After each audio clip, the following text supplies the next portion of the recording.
Listen, a lot of women, especially black women, and I might get in trouble for saying this, but I will. So this is my part 2. If you didn't see part 1, watch part 1 and then come to this. This has so many complexities to this particular conversation, for which socially people are so, especially black women, we are very triggered by this conversation, and I understand why. We have been taught and conditioned recently to be the breadwinners, to be the one who pays all the bills, to suck it up, to take care of men who do not hold their parts, to deal with the traditional roles and responsibilities on our end, but not on theirs. I understand why this is a triggering conversation. However, I do believe there is a lot of complexities when it comes to this particular conversation.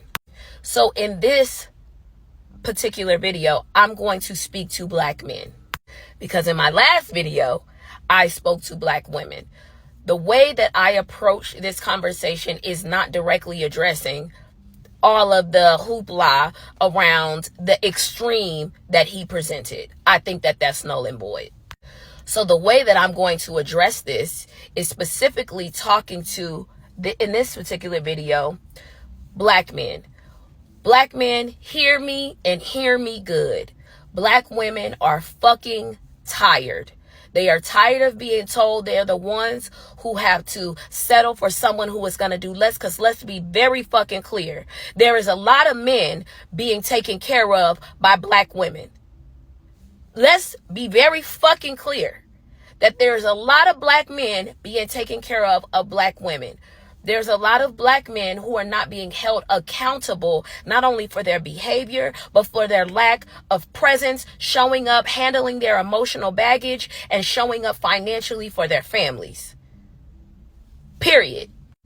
There's also this space where you have a lot of black men who all they know how to do is go to work. They don't know how to be in relationship. They don't know how to be present fathers. They were not taught all of the skills that is necessary to be productive, functional, and present in relationships with their women.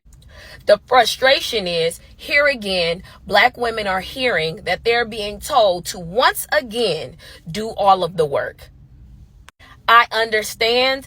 I hear the dog whistle. I get why people are frustrated, specifically black women. I get why they're frustrated and they're not having it, because we're tired of being the heavies. We're tired of doing all the work. We understand that black men are making less, and believe it or not, a lot of women are flexible to that. They are flexible. But even when they're flexible to the financial disparities, there is inflexibility on the other end, as in black men being flexible about what they have to also make up for. It's okay, cool. You make less. What else are you bringing to the table? What are you going to offer? In the fact that you make less, how are you going to do more at home? Are you going to do more? How are we going to balance the roles and responsibilities? It cannot just be that, okay, well, I make less, you make more, and I'm still also going to do less and provide less at home. That's not going to work. Listen, I've been doing this work long enough to see and to know that relationships fail every day because of these particular conversations. The whole reason why this expansion and explosion of internet professionals and experts have happened is because people are tired of the status quo. They are tired of the disparities between black women and black men getting together and having safe, productive, and long-term relationships. They are tired of seeing the generations before them model inappropriate relationships. They are tired of having to feel like they're settling for something. This is the bottom line. Whoever you choose is going to lack some things. Whoever you choose.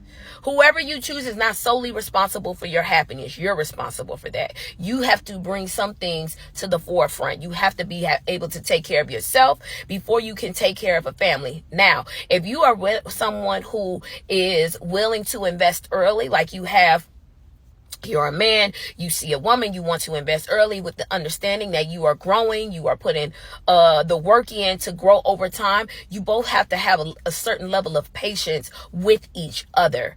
Because I'll tell you this, my father is an amazing man. And he did not make over, and this is just to my knowledge, Dad, correct me if you see this, he didn't make over 6 figures till later on in life, till in his late 30s and 40s. So my mom initially, when they got married, they were young and they grew together. Over time, I believe my mom made more initially, and then my dad not only caught up and then made more later on down the line. But I will say to you, that takes time. There has to be a level of investment, and that is the person, and is in men.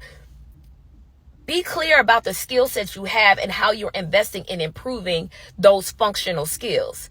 How are you showing up in other ways? Listen, even if you're not making a lot of the money now, how do you show up in other ways? Because that also is a telltale sign in how much you're going to invest in your growth on later on in life. And what I will tell you about my father is that he constantly invested in himself. Constantly. He always had a hustle. He was always making sure we had what we needed and a lot of what we wanted.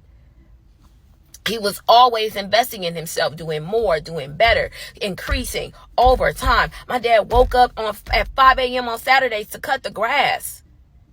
The telltale signs are there. He wasn't a perfect man, but if we're talking about financially contributing and how he contributed to the household, he did that in more than one way. We spent a lot of time with my dad. My dad was the coach to our basketball teams. He came to all of my events. My dad was there front and center. But my dad never cooked a meal.